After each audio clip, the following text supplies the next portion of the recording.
Good afternoon, I'm Maggie Lennon and welcome to the Full Scottish on Sunday the 1st of August. Before I introduce my guests this afternoon, I'll update you with the most recent COVID statistics. As of 2 o'clock yesterday, 1,018 new confirmed cases of COVID-19 were recorded. There were sadly 9 new reported deaths of people who've tested positive. 4,009,611 people have received their first dose of the COVID vaccine in Scotland, and 3,180,160 have received their second dose. 445 people were in hospital with recently confirmed COVID-19 infections, 64 of whom were in intensive care. And sadly, since the start of the pandemic, 7,939 patients who've tested positive have sadly died. Joining me today from Aberdeenshire is Kenny Anderson, Aberdeenshire businessman and long-time independence campaigner, and from East Lothian, Paul McClellan, MSP for East Lothian. Welcome to you both, gentlemen. Are you both well? Very well, thank you. Good. Yes, well, thank you. Okay, we have an interesting agenda today. There's one or two rather big stories to cover, so we hope to go into them in some depth. And we're kicking off with one of the biggest stories of the week, and that was the report that the deaths from people who have overdosed on drugs, Scottish drug deaths, have risen for the 7th year running. More than 1,300 people died of drugs misuse last year, a record number, and as I say, the 7th year in a row where these figures have risen. Our rate is now more than 3.5 times that for England and Wales. Paul, whatever way you look at this is Scotland's shame, isn't it? And I don't think the figures are very good. I think, as you said, Maggie, I think these are good figures going back to 2020. And I think the First Minister made her commitment to improving the figures a few months ago. And I think since then, obviously, actions have been put in place. And I think the most important thing is to pass on condolences to the people affected, the families that have been affected. It's not just the number of people who've died, but they leave behind families. And I think that we need to pay credit to them as well and think about them at that time. But yeah, the figures aren't good. I think the Scottish Government's recognised that and has put forward some actions to try and improve the figures in the next few years going ahead. Well, we covered some of these initiatives this week, actually, on the evening show. A new same-day treatment initiative, which has been trialled in East Ayrshire, is going to go national, I think, September or October. And the rollout of anti-overdose kits to ambulance crews and also possibly to families and friends of people at risk of overdose. 2 years ago, 2019, the Scottish Drug Death Task Force was set up, and I believe that £250 million has been pledged to tackle this issue over the next 5 years. Kenny, where you live in Aberdeenshire has actually got quite a high record of drug misuse and deaths. There is a kind of hotline, if you like, from some of the larger English cities to certainly up to the northeast corner, Peterhead and around, to supply drugs. So as well as tackling the issue of people who are misusing drugs and addicts and falling into drug use, what needs to be done about that that supply chain, if you like, especially to the northeast and beyond? But I think issues of criminality and control come into it. Traditionally, the fishing community generated large amounts of money for people who then dabbled in drugs, and I think the oil industry had similar situations, and I think sometimes it was due to people being onshore for extended periods of time and perhaps boredom. But nowadays, I think I was listening to the leader of the Scottish Task Force, and she was talking about how cheap some of the packaging is now for lethal drugs. She was also talking about the alternatives treatments. Obviously, there's the use of methadone, which in some cases can be counterproductive, but in many cases is essential. But there are now more and more alternatives to methadone with similar benefits. But there's also the age group factor. I read some of the statistics that there were a lot of the deaths were between the ages of 35 to 55, which means some of those drug users perhaps started using drugs in the early 1980s. So to turn that around is a long-term effort. So and the other aspect is focusing just on the death statistics. I think is dangerous for Scotland as a society and a community. We've got to look at how people are basically coming into it and progressing through different drugs. So there are so many different aspects to it. And I believe they're now going to start issuing the statistics quarterly, which might be a better thing, because this annual feeding frenzy of politicians with shooting from the hip solutions, particularly from some opposition parties, doesn't seem to be a constructive way forward to me. No, I'd agree it's not particularly constructive, but the fact is that the situation has been deteriorating over the years, and whatever's being done hasn't been working. And there doesn't seem to be any real explanation why Scotland's figures are so much worse than the rest of the UK. I mean, one of the things, Paul, that often the SNP government and people supportive of the SNP government quote is that the desire to set up safe rooms for safe consumption, which is understood globally to be quite a useful initiative, is blocked because this is legislation which is reserved to Westminster, and therefore their hands are tied. And while that's true, of course, that's the same for Wales and the same for the north of Ireland and the same for England. They also can't set up safe rooms. So I sometimes think that's something that people hide behind, blaming it all on Westminster. So given the powers that Scotland does have and the things that Scotland could do, where do you think the priority focus should be of spending that 250 million over the next 5 years? I think there's I'd agree with Kenny. I think it's a very complex issue, and not to take away the safe consumption rooms. I had a meeting with the Scottish Drugs Forum month ago or so, and they were talking about that and the importance of that. And one of the things we've seen in the figures as well is the increase in the street benzos. And we don't have the ability to regulate that up in Scotland, and Scottish Government's asking for that power as well. So I think these are important factors to take into consideration. Beyond that, I think there are a few other important things. The local drugs and alcohol group partnerships, I think, are incredibly important. And yeah, I think Kenny mentioned obviously up in Aberdeenshire and East Lothian, and I think each local authority have its own different areas and own different perspectives. So for me, I think a lot of the discussions and funding needs to go towards the local drugs and alcohol partnerships. They know their areas, they know the people they work with, and Kenny touched upon about people being 35 to 55. There's a lot of people who are long-term drug users, and we have seen that in the figures coming through. People who have been there since the 1980s and so on. So, and I think we're talking about the 250 million. That's part of the funding, and I think obviously the other thing that kind of came through very markedly in the figures was the issue of deprivation, and I think it's 18 times higher the chances of people dying in areas of deprivation than they were in other places of Scotland. So I think we need to take into the considerations around about what additional support needs to go into these areas and where these have been identified. But for me, the drugs and alcohol partnerships are key and fundamental in this challenge. I mean, there are kind of established ways to deal with drug abuse. Again, if you look across Europe and some of the countries that have done best, one of that is the increase of rehab beds. And there's been a cut in rehab beds in Scotland in real terms over the years. Overdose treatment, which we've already reported on this week, is going to become much more readily available. Harm reduction, so that's what you were talking about, Kenny, the use of methadone and other substances.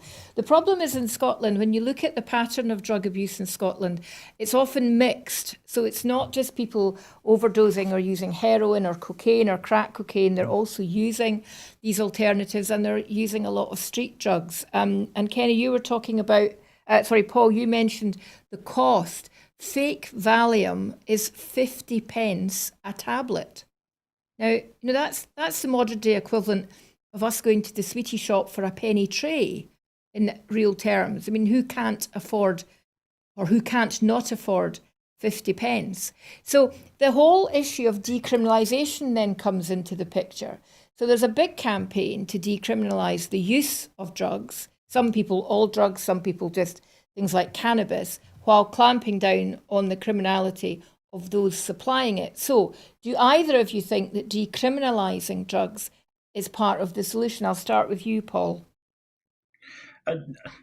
I wouldn't say at this stage I would discount that fully. You know, we've heard the discussions and talking about cannabis and so on. Above that, you might have issues with that, but remain to be convinced. And I think we need to take lessons and learn lessons from other parts of Europe. Certainly in cannabis, I know that discussion has been held over many years. Above that level, I think there needs to be more debate and discussion around about that and listen to what the experts are saying. But I think you are right, and that, Maggie. The cost is a massive impact on that, and I think one of the issues we've seen coming through in the figures as well is what they call poly drug use, and that means that people aren't just taking benzos or Valium or whatever; they're actually mixing the drugs that they take because it's so cheap, and I think that in itself provides gives more complications in dealing with addicts and what their specific individual problems are. So I think that debate needs to be had. The debate certainly has been had around about cannabis, but I think that debate needs to be had, and it needs to be out there as a part of a possible solution. I'm not advocating that at this stage, but I think the debate needs to be had. Kenny, how do you feel about decriminalising? Well, I think part of the problem in Scotland, and perhaps why the situation is so much poorer in Scotland than it is in other parts of the UK at least, is that the dealers have got an economic grip. And you talked about the supply route from parts of England directly to places like Peterhead and Fraserburgh. And I think in other parts of Scotland, the dealer networks are so sophisticated that they've got a real grip in certain areas and deprived areas in particular. If we use enforcement to disrupt the supply chain, I suspect that what happens is you disrupt one supply route and it will just be replaced very quickly by other dealers. So I think there's merit in exploring decriminalisation and availability and licensing, so that one, the quality is uniform, it's controlled, it's out in the open, and it takes it away from criminal gangs, which can only help. But I think that's the positive outcomes from doing something like that may take 10, 15, 20 years to truly impact on the raw death statistics. So I think, but it's turning off the tap, isn't it? I mean, that's what needs to happen, because as you said, Kenny, it's not just drug deaths. Drug deaths, if you like, are the end result of years of drug misuse. And the one thing we know doesn't work is sending people to prison who are drug users. There are so many drugs within our prison system that if you don't have a drug habit when you go in, it's maybe stretching it a bit to say you come out with one. You're certainly much more likely. I was an independent prison monitor for 3 years, and I was astonished, frankly, at the creativity of the way that people had to get drugs into prison. Everything from, and I'm not joking, filling the cavities of dead pigeons with drugs and chucking them over the walls of prisons, through to soaking blankets and clothes with psychotic drugs that they could then sort of reconstitute in their cells. It's unbelievable. And we know that although I think it's nearly 3 times as many men as women will die from drug abuse, the number of women that go to prison as drug users is disproportionately high. If you look at the pattern of women's offending, drugs and alcohol abuse are at the core of that. So it's women who've ended up into other criminal activity as a result of feeding those habits, or going into prostitution or whatever. So I think it's fair to say that putting people in prison to deal with a drug habit is not going to help. Surely one of the things, and neither of you have mentioned it, but maybe you're just building up to that, let's hope, is that we need to remove the stigma from drug dealing, not drug dealing, from drug abuse. Because as you said right at the beginning there, Paul, it's not just the people who die, it's the families and extended friends and networks of people who've lost loved ones. And the stigma attached to drugs, I think, is part of the problem. We need to start treating it as a public health issue and not a criminal issue. Would you agree with that, Paul? Maggie, totally agree. And one of the first, I discussed that with the Scottish Drugs Forum. One of their main asks in the manifesto leading up to election was removing the stigma, and I think that's vital. Over a long period of time, it's almost seen, as you said, criminality rather than a health issue, and that's where we need to change. I suppose the views, the perception of the public as well, and politicians. To be totally honest, and I think that's something that needs to be looked at, and and that is part of the solution. We talked before about residential rehabilitation, and I think obviously that's focused on the health element of that, and that needs. And I think coming back to what I said before, that needs to come back to how we work in conjunction with the drugs and alcohol partnerships. It is a health issue. We need to remove the stigma of that, and it is families. I've spoken to families before that have lost people, and it's heartbreaking. It really is heartbreaking. It's not just the 1,300 that have passed away; it's the families beyond that, and it's also. It mentioned about the link to deprivation. It also links back to the feeling around about the communities, and themselves, and how they feel around about that, and also I suppose a sense of hopelessness in some of these areas, and I think we need to break that down, and it is seen as a health issue rather than criminality. They're two different solutions. We talked around about the supply. That is criminality. We need to deal with that in that sense, and we'll have that debate around about decriminalisation or not. But in terms of actually the people who are affected by this, it's a health issue, and we need to see it as that. And I think people are now seeing it that way, but we need to continue to do that. I think, if anything, is a symptom of a society that is showing signs of being broken and fragmented, then actually drug misuse is it, especially when, as Paul said, you're 18 times more likely to have a drug-related death or be involved in serious drug misuse if you're in an area of social deprivation.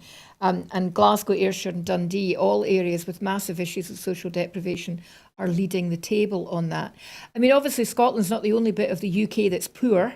And that has social deprivation. Some people have gone back as far as Thatcher and said all to do with Thatcher and the deindustrialisation of Scotland. But that was a long, long time ago. And if that is the case in the root causes, then we've been a heck of a slow in dealing with that. One of the stories that's just come out in the last 24 hours dealing with poverty is, as you know, the universal credit uplift is due to be cancelled. The £20 a week uplift is due to be cancelled by the UK government in October. Alison Thewlis has been extremely voluble on this in Westminster, but her colleague David Linden has now taken up that baton as well, and there's to be a summer campaign by the SNP to try and persuade the government to think again. And apparently, and rather surprisingly, Kenny, we're hearing that up to 50 Tory backbench MPs are also putting pressure on. They may be red wall Tory MPs who suddenly realise they've got poor people in their constituencies. But what do you think? Do you think that's likely that the Tories are going to join into that? And do you think there's any possibility that the government can be persuaded to stop plunging even more people into poverty and putting them at risk? To be honest, I don't think this current government will be persuaded. But nonetheless, I think the campaign should go ahead, because we've got to confront the policies of this current government. And I believe there are some Tory MPs. I mean, they disposed of a great swathe of what you might call more reasonable Tories just before the 2019 general election. People like Kenneth Clarke and others that were removed from selection. So, sometimes you feel that there's a strong right-wing presence just beginning to more and more dominate. And there seems to be public figures, whether it's footballers or ex-footballers.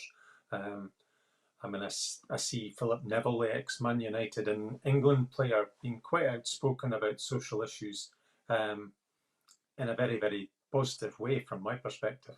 So I think campaigns are important. I think got to develop hearts and minds. I mean, the stigma thing with drug abuse is horrendous. There's got to be self-respect. I suspect the whole COVID lockdown is going to have made things much worse. I was hearing stories about addicts receiving their methadone to take home with maybe a week's supply as opposed to getting a day-to-day supply. And that would lead to potentially horrendous problems. I just think there's a whole range of issues that have got to be addressed, and whether it's from universal credit or considering decriminalisation, destigmatisation, giving people more self-respect, but investing in communities. you look at a place like Dundee that on the face of it seems to be turning a corner in so many ways, but yet deprived people are in that city, are they getting access to some of the improvements? Is it easy for them to access? Is there an interest? So it's a wide range of measures that are required to be done, and this current government in Westminster, I don't think are interested in particularly helping. No, the point about the whole drugs issue is, yes, it is hard, it is complicated. Nobody's going to suggest it's an overnight solution, but we have to stop just hiding behind that basically and thinking it's too difficult to fix. It needs to be fixed. These figures are shocking. Maybe that's just the thing to make a change. If you look on, I've been watching kind of social media on this whole issue this week, and it's really quite refreshing in some places to see that I would say the general public are engaging more along the lines of break the cycle, address the root problems, make it public health issue, break the stigma, and there may be a way forward. And maybe it does need a whole society approach to that. Obviously, we'll be keeping an eye on this. And if the figures are going to be published quarterly, then that's something we'll continue to report on. Moving on to something completely different now, is the announcement this week of the Scottish Government's desire to create green ports. Green ports, a bit like free ports, as far as we can work out, to help deliver a net zero emissions economy and to promote the fair work first approach to employment. From what we can gather, businesses signing up to this and taking part would receive tax and customs incentives, there's been a bit of an uptake of this already. Shetland, Orkney, Cromarty Firth, Aberdeen and Peterhead, Montrose, Dundee, Firth of Forth, Glasgow City and Cairnryan have shown some interest. Paul, I can understand where the fair work approach comes in. That would mean addressing the gender pay gap for companies, outlawing 0-hour contracts in them, making sure they're paying the living wage, giving employees a voice through encouraging more things like trade union membership. Where I'm not getting a lot of information from what I've read is what the green environmental requirements are for businesses who are going to sign up to that, or the green ports who are going to be created. Do you have any more information on that? I think the idea has obviously been discussed at the moment, Maggie. Obviously, that will become, I think, shared more with Parliament at this stage. I think there's been general debate and general discussion at this stage. I think there'll be more details that will come forward. But I think the principle is really important in bringing that forward. I attended the Rainbow Warrior was in Edinburgh on Friday, and there was a meeting with Greenpeace talking about just transition for oil workers. And obviously, that we were talking about that, but also then talked around about other issues around about that, and obviously, transport and the impact on that, it played a major part in that, and I think the ports have got a major part to play in that as we move ahead in the next number of years. So I think the idea will develop, and I think there was discussion around about the free ports before, which I don't think Scottish Government were overly comfortable with, but I think the green ports tries to look at both these issues. But I think that has to be part of a much wider debate and discussion as we move towards, just transition as to a net zero economy. And Scotland's seen as an exemplar towards that. We're now, I think, have a massive opportunities around about the renewables industry and as we develop that in the next 5-10 years. And I think that the green ports debate argument will add to that. But we've got to be seen as an exemplar, and not only in the UK but in the world as an opportunity to try and create, as you said, fair work practices, but also net zero policies that can come forward in that regard. And I think the fact that we've seen so much interest so far is encouraging. And Kenny, as a businessman, do you see this as a potential as a driver of economic growth or a bit of a gimmick? To be honest, I think it's potentially a bit of a gimmick. My old friend Ivan McKee is very much involved in this, and he was very concerned about the free port concept would simply suck investment from one area to another area. I suppose the danger is if we don't get on board some element of free ports, and the green port option is much, much better, then the ship will sail anyway, and we could see investment being taken away from Scotland and put elsewhere where there are free ports. So I have concerns. If you imagine a geographical area whether it's Aberdeen or Cromarty or wherever, being circled as a green port, and if there's tax and other incentives to be based there, then yes, you might get incoming new investment, but you'll also get closing down of other investments, moving to the green port facility. And you've also got to look at the overall tax take, what impact it will all have on government finance, public service finance. So there's lots of complications. Personally, I think the Greenport initiative, as opposed to the Freeport initiative, is us trying to make the best fist of it we can in Scotland. But having said that, I think as it develops, as Paul has said, we can make something special. Workers' rights, avoiding 0 hours contracts, making commitments, and I think we've also got to be wary that that we don't just create distribution warehouses in these ports. We want proper, meaningful jobs, manufacturing. The just transmission that Greenpeace have been talking about. The initiatives in places like Norway and Denmark towards hydrogen energy, they're way ahead of us. A lot of the wind farm, we really need to be manufacturing, doing research and development in Scotland. We've got the universities, we've got the skills. We really must make the money stick to us much more effectively than we currently do. If there's another great big huge Amazon warehouse in one of these free ports, is that really what we want? I don't think so.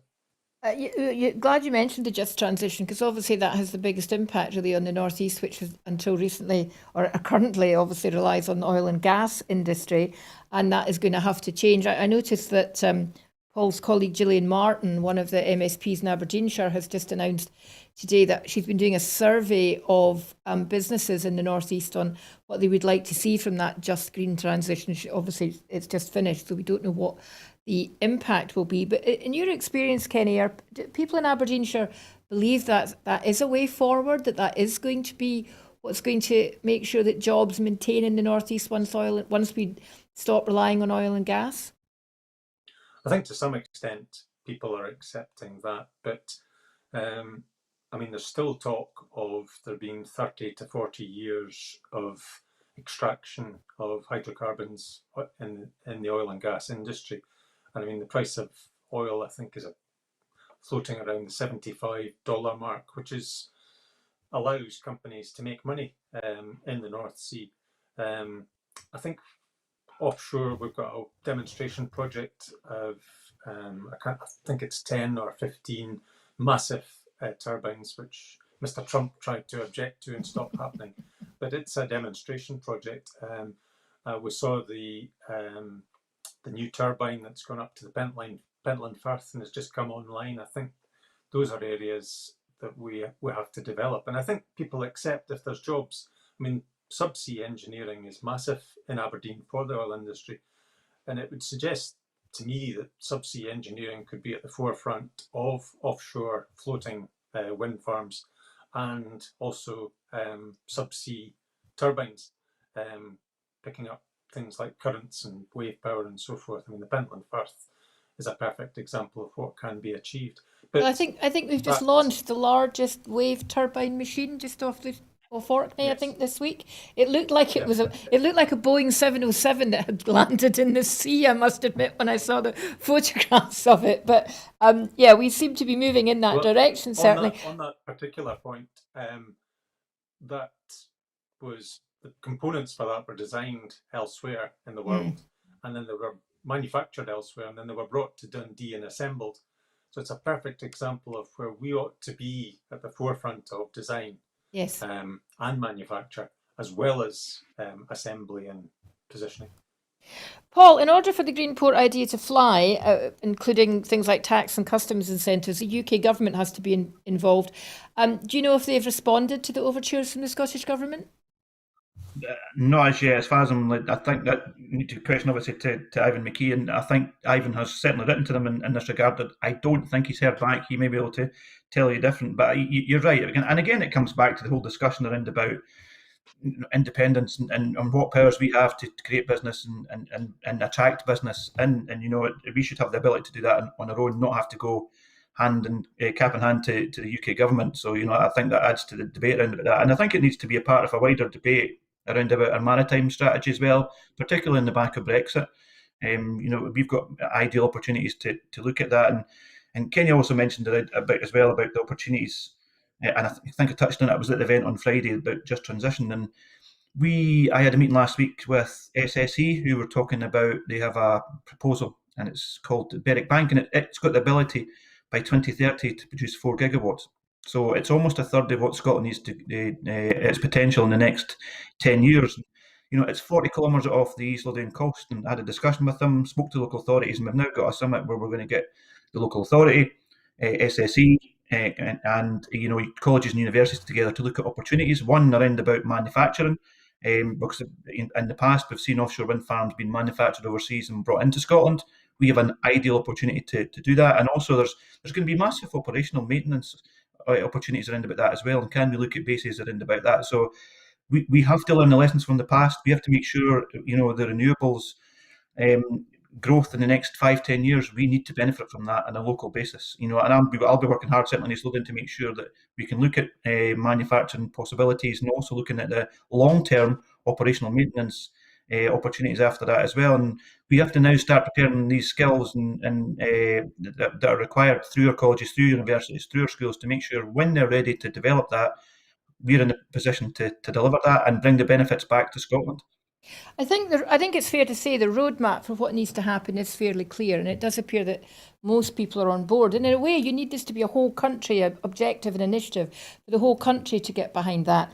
And you'd like to think that we were. However, there's one important person who lives occasionally in Scotland who doesn't seem to be behind this, and that is Her Majesty the Queen. News broke this week of an obscure parliamentary procedure known as Crown Consent in Scotland, which gives the monarch advanced privileged sight of legislation if that legislation may impact or has potential to impact the Queen's personal property, interests, or hereditary revenues of the Crown. Now, this is different from the standard royal assent that is given to all bills passed in Parliament. This is something that Westminster has had since the 1700s, which, surprisingly, to me at least, the Scottish Parliament adopted since devolution. And this isn't just some, as I say, kind of rubber stamp, giving Her Madge a quick look at stuff to see if she's happy.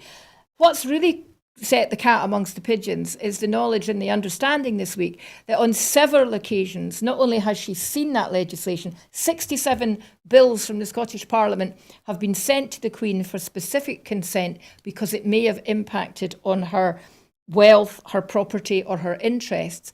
And just this week, one relating to the environment, she has actually managed to change the legislation. She lobbied for the Scottish Government to change the legislation. And that was legislation that allows all landowners in Scotland, or forces all landowners in Scotland, to have pipes laid that will allow the conversion or the delivery of alternative sources of energy. And Balmoral and all the Queen's estates in Scotland have been exempt from this. So, Paul, as a parliamentarian, how much of this were you aware of, and how aware generally is the Scottish Parliament of the use of this prerogative and the number of times that it's been used in the past? Yeah, Maggie, obviously I've just been a parliamentarian since May, so not aware of it. Obviously read of it during the week, and I'll be honest about it.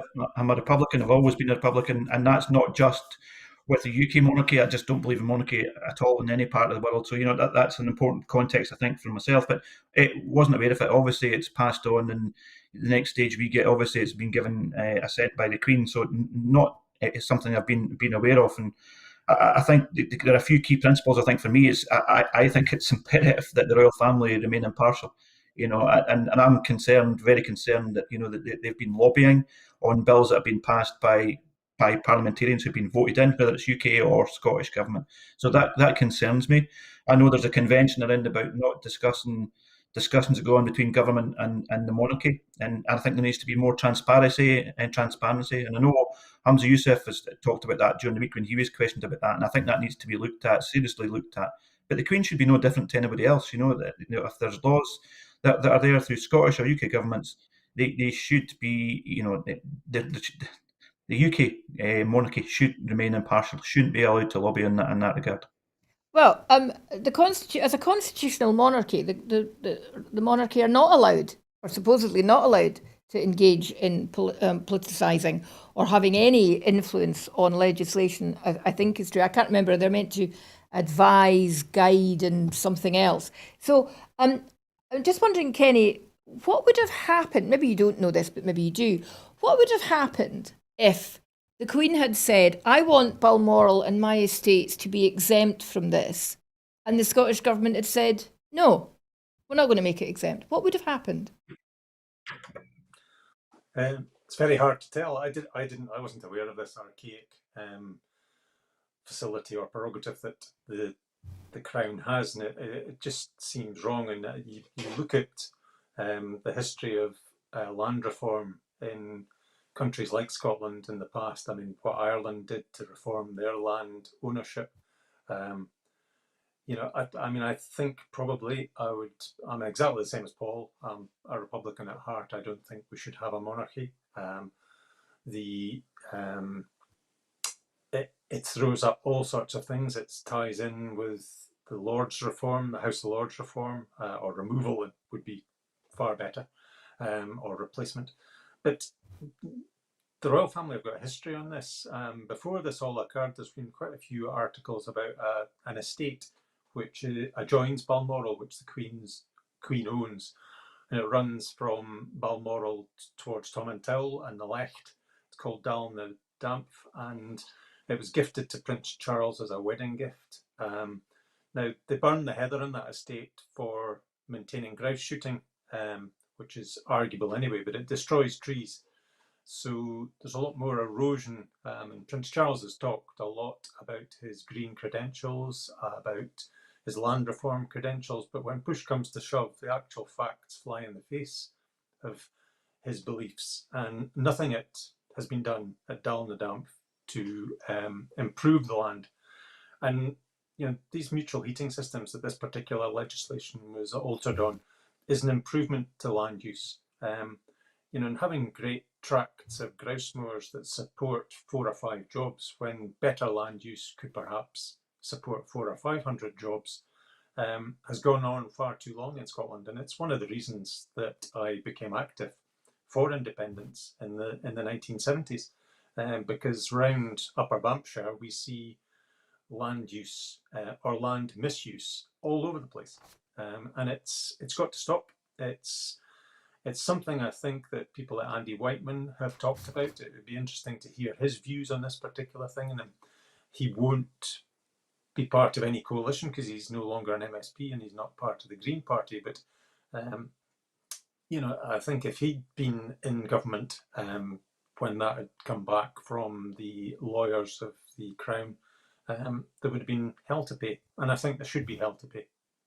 Well, not only has Her Majesty managed to avoid having to take part in this new initiative, other things, 67 times legislation has been sent for the specific Crown consent because it might affect her interests.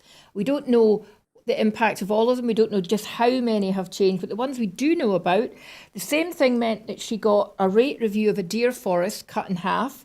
The Forestry Commission now have no automatic right to send their inspectors onto her land for review. The police have no automatic right to access her estates for certain reasons to do with animal welfare if animals are mistreated. So, for example, the Balmoral's the only place in Scotland you could have a circus with live animals that you can't have elsewhere in Scotland, and nobody could do anything about it. And she can't be held personally criminally responsible for any criminality liable due to food quality labelling, data collection or carcass identification. And the other issues are mostly around, the things that she's been asked about are a lot about land reform, but it's other things that might affect pensions paid to her staff, things relating to tenants' rights on her estates, mortgages, salmon conservation, animal welfare, as I said, health and social care. I mean, it's basically anything and everything that someone in the Scottish Government thinks might have an impact on Her Majesty. Now, whether you agree with people owning tracts of land or not, the fact is there are other landowners in Scotland, big and small, who don't get these concessions. It's unconstitutional and it's undemocratic. Willie Rennie and the Lib Dems have really got their dander up about this. They are tending to use it as an SNP bad story and say, why has the SNP not made this public? But Paul, surely there's something about that. This lobbying should not have been kept quiet from Parliament or people in Scotland. Yeah, I totally agree.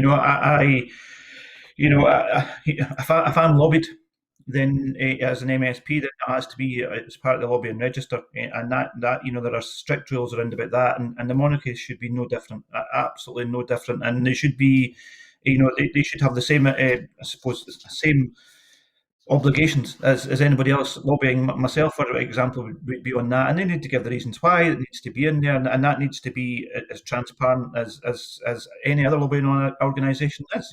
It shouldn't be any different whatsoever. Nothing whatsoever should be different in that regard. They should be, of course, they'll have the ability to lobby, and they should have the ability to lobby, but it should be transparent and it should be on a lobbying register as quickly as possible, so people actually know what's going on, and more importantly, MSPs such as myself and other people obviously can scrutinise that, and that has to be an important part of that.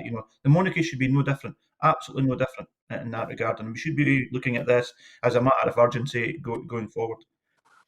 Paul said that Hamza Yousaf had made a statement about it this week, Kenny, and he did. He said that they may shift the stance on the Queen's secret lobbying, and that would involve asking her permission to publish correspondence, which they won't publish at the moment because, and this is the killer line, because it had to protect the appearance of political neutrality, which is really an admission that there is no political neutrality and it is all a bit of smoke and mirrors. So, they asked the Queen, can we in future publish your correspondence? And the Queen says, no. What's going to happen? Do you think there's any way that the Scottish Parliament can withdraw from this prerogative, or are we stuck with it? I think we should be, in Scotland, taking bold steps to move against archaic laws like this. Paul just used two words, transparency and scrutiny. You need both for either activity to happen. You have to have transparency to allow scrutiny, and scrutiny provides transparency.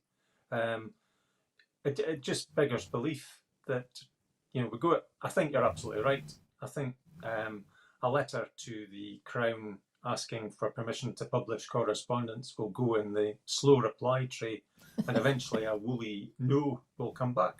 And then what happens? There's a lack of boldness permeating some activities, I believe, within Scottish Government.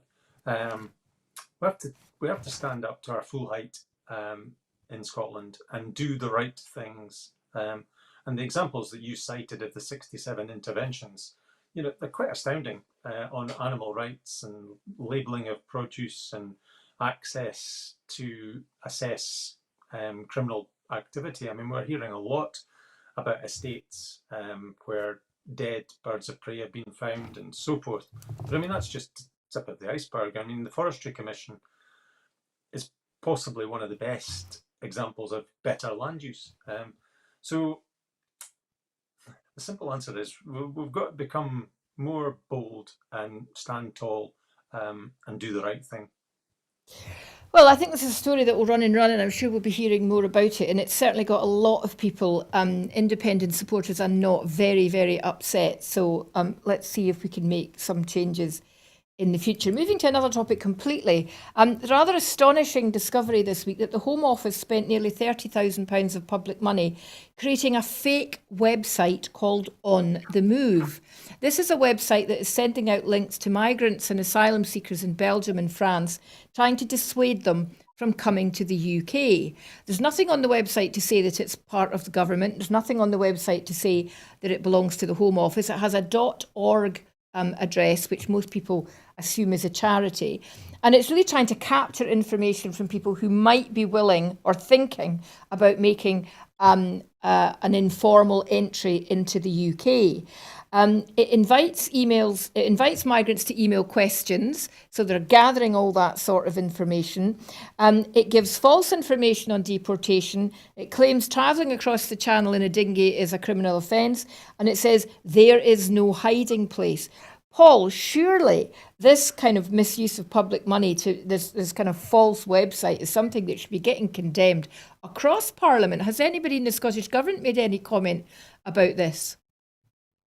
Not that I'm aware of, Maggie, and obviously I can't speak for Scottish Government colleagues. I'd imagine, there'd be the level of disgust that I feel on the issue, and it's part. I think Kenny touched it before. It's part of a wider narrative that the UK government has.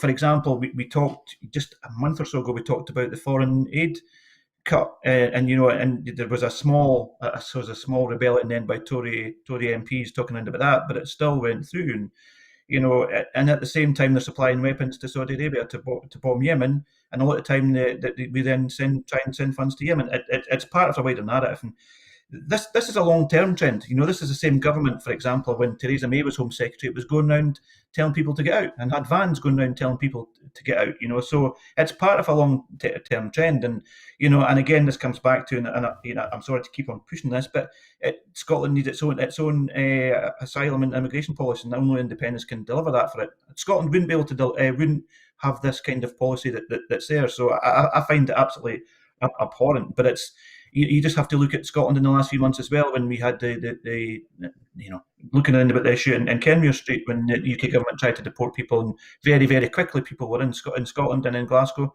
were there protesting against that, and the Freedom to Crawl campaign as well, where we've seen the baby unit, mother and baby unit as well, and it's just part of the general narrative of this UK government. It's absolutely disgusting. I find it completely abhorrent. We should be welcoming people. And a lot of these times, the issues that are caused in these countries where people come from are caused by UK foreign policy, and I just find the whole thing abhorrent, Maggie. To be totally honest with you. Well, not only should we be welcoming people, Paul, but we should be treating people who have arrived here and claimed asylum with the kind of respect and dignity they expect. Figures recently showed that in the last 5 years, the number of people who have been, there are a number of people who've been locked in the asylum system for more than 5 years without a decision on their case is 1,200, and 400 of them have been waiting over 10 years. That's years where you can't work, you can't study, you can't support your family, you can't make a contribution. If you're in England and Wales and the north of Ireland, you can't attend English language classes. You are absolutely stuck in limbo. And this is an appalling way to treat people who've been through and seen some of the most horrific things that any of us can imagine. What do you think about that, Kenny? Well, I think the website that you're talking about and the examples you've just given, that it's just a continual attack on migration and immigration. I mean, a lot of the language during Brexit wasn't aimed at EU freedom of movement. It was aimed at asylum seekers. And we're seeing time and time again, whether it's the delays in sorting out the Windrush issues, or, RNLI rescuing people from the water and being criticised for it. Although it's nice to see that their level of donations receipts have massively grown in the last week or two after that. But you had Farage standing on a boat watching a tiny dinghy completely overloaded and almost sinking, and just filming it, and then criticising the RNLI for rescuing people. The whole language around immigration and asylum seeking just seems to be negative from this government. And they got caught out boldly during the culmination of the Euros, the Wembley final, when those three black players were so horribly racially abused on social media. And then a number of prominent sports people pointed out the hypocrisy of Priti Patel and Boris Johnson and their casual racism. And it just seems to be at the back of everything that this UK government are involved in. We've got Lord Digby Jones today having a go at a young TV reporter, ex-sports person who came from Tower Hamlets for the way she pronounces words. There's just an atmosphere of hostility in everything that they do and everything that they talk about. And, it builds, people in the south coast of England booing the RNLI as they land asylum seekers. It's just awful. And I think, to use somebody else, I think they're doing it deliberately. But it's building hate. And as Paul said, a lot of the areas that these people are seeking asylum from are areas that have been disrupted by our foreign interventions. Right along North Africa, whether it's Afghanistan, in Syria, in Lebanon, and so forth, we've got a hand in it, in Yemen, we've got a hand in everything. So it's just appalling. Well, you're right. It is about promoting hate, but I'm glad to say that there's one still small voice just appeared this week that has a kind of slightly different attitude and approach and presentation of the kind of pressures that asylum seekers who are still waiting on their decisions go through. It's a wonderful new film by Ben Sharrock called Limbo. It's filmed in Scotland, and it tells the story of a group of asylum seekers on a remote Scottish island. Now, just to be clear, asylum seekers are mostly housed in Glasgow. They're not on remote Scottish islands, so that's not factually correct, although there are lots of refugees on remote Scottish islands. But it's a very poignant film. The characterisations are spot on. I work with asylum seekers and refugees in my day job, and I watched the film, and the main characters, I have met people like that all the way through my career in the last 18 years. It's a lovely film. It's a gentle film. It's on release in the cinemas just now, and it will be streaming on Mubi from the 23rd of September. So that's a little tip for you all. It's called Limbo by Ben Sharrock. It's had a lot of input from the Scottish Refugee Council and lots of agencies supporting asylum seekers in Scotland. I recommend it for a different approach. Of course, the hostile environment that the Westminster government has isn't just for asylum seekers, it's for independents too, obviously. But just last couple of days, or maybe in fact even the last 24 hours, Michael Gove has come out and said that the Tories will not block independence forever. Well, it's unlikely that they'll be in power forever, although I do sometimes wonder. The demographic shift will mean that in 10 or 20 years there will be a settled will of the Scottish people. So, Paul, is this just all smoke and mirrors and something we can just ignore? The UK government are all over the place. You've heard that the Scottish Secretary, Alistair Jack, come out and say it's never going to happen. Boris Johnson comes out one day, says it's going to be 10, 15 years, it's going to be a generation. Then you hear Gove coming out and saying it's not going to be forever. And I think one of the key things, that's what's these are almost the public, I think, perceptions. But I read Andy McIver's articles quite often, and Andy, as you know, used to be communications director for the Scottish Conservatives, but it's usually balanced. And he keeps on saying that the Tories know there's going to be a referendum relatively soon, and they need to start preparing for that. And I think that will be the realisation in the UK government and within Scottish Tories that there is going to be a second referendum. And I just think they're all over the place. I think they've not got an agreed position. They're all over the place with it. They know independence is going to happen. They know it's going to come, and they're running a bit like headless chickens, I have to say, at this particular stage. Kenny Gove said that once it was the settled will of the Scottish people, it would happen. My question is, how do you know it's the settled will unless you ask the people of Scotland? Yeah, well, I had a review of the newspapers this morning on Radio Scotland, and Rishi Sunak was claiming on his visit to Scotland that he didn't meet anybody that raised the question of independence. But thankfully, one of the reviewers pointed out that who did he speak to? And with COVID regulations, it would have been a very limited number of people, and in any event, it would have all been people from the Conservative Party.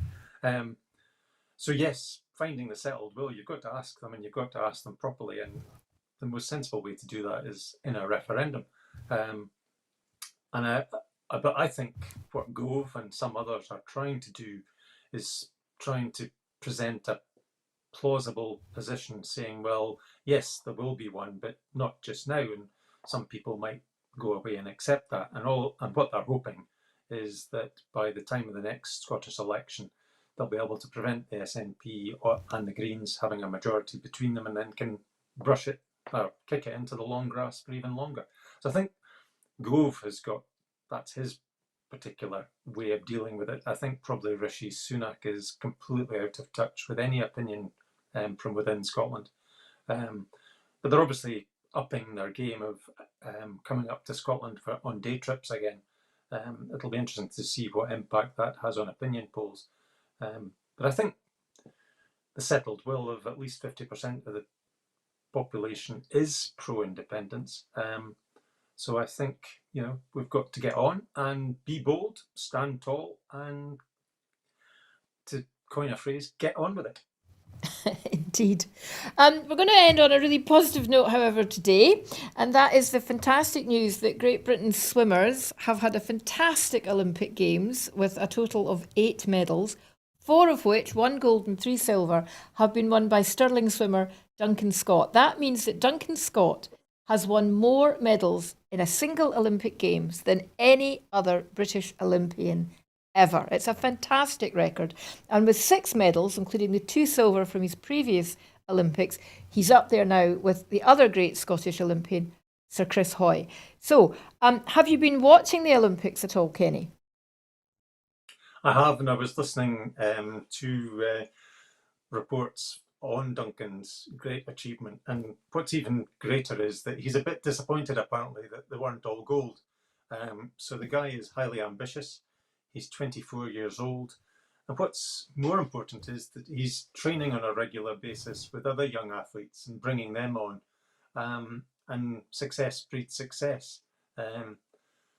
But yeah, it's wonderful to see. And I have been watching the Olympics. I've been a little bit disappointed with some of the coverage because sometimes it's quite hard if Team GB wins a bronze or a silver. It's actually quite hard to determine who actually won the gold. It's a little bit myopic and nationalistic coverage for my liking. And the BBC, heavens, you do surprise me. Paul, one of the things that will happen after this Olympics, because it's happened after all the others in well, not so much the Commonwealth Games, where Scotland has its own medal tally, but after every Olympics, people say, well, you see, if it hadn't been for the Scottish athletes in there, Britain would have had less medals, and Scotland would have been so far up the table and blah blah blah. But it's not as simple as that, is it? Because if Scotland were independent, would we have the kind of resources? Would we want to spend the kind of money that gets spent on these elite groups and these elite training camps that happen across the UK, where all Great Britain and Northern Ireland athletes can take part in? So it's not as simple to say that we would just keep those medals in the future, is it? So do you think an independent Scotland would invest in sport at that level? And should they invest in sport at that level? Yeah. I mean, I've always supported, a Scottish Olympic team, and I think we should invest in sport. It's not only elite sports, because I think that obviously then feeds down to grassroots sport. And I was lucky enough, I coached professional football with Hibs for 10 years in the youth system. My son's still involved in that, and I can hear Kenny in the background there, so I'm sure he'll be an Aberdeen supporter. But my son also went to Stirling Uni, and the investment and the facilities up there is fantastic, and he loved his time up there and got his degree up there, and we visited him quite often. And I think there's a real opportunity to develop, how we look at elite sports and grassroots sports and how we invest in that. So I think Scotland would invest in that. I think there are massive opportunities because I think it feeds down the system, not just elite but down to grassroots, and the well-being that brings and health benefits that brings as well. I think it's a much broader discussion that we'd need to have, but very supportive of the Scottish Olympic team. I do believe there would be investment into sport facilities and how we support our athletes, and Scotland would be very successful, I think. Well, we'll hold you to that, Paul, in the future. So once again, well done, Duncan Scott. And a big shout out to Gemma Reekie, who has made it through with 2 other British athletes into the 800 metres final. 800 metres, middle distance running, a tricky race to run. I used to be a middle distance runner when I was much younger. You wouldn't know it to look at me. But Gemma Reekie's huge enthusiasm for her sport, and she's just such a bright and happy person to see on the TV. So the final's coming up pretty soon, and I wish Gemma Reekie all the best.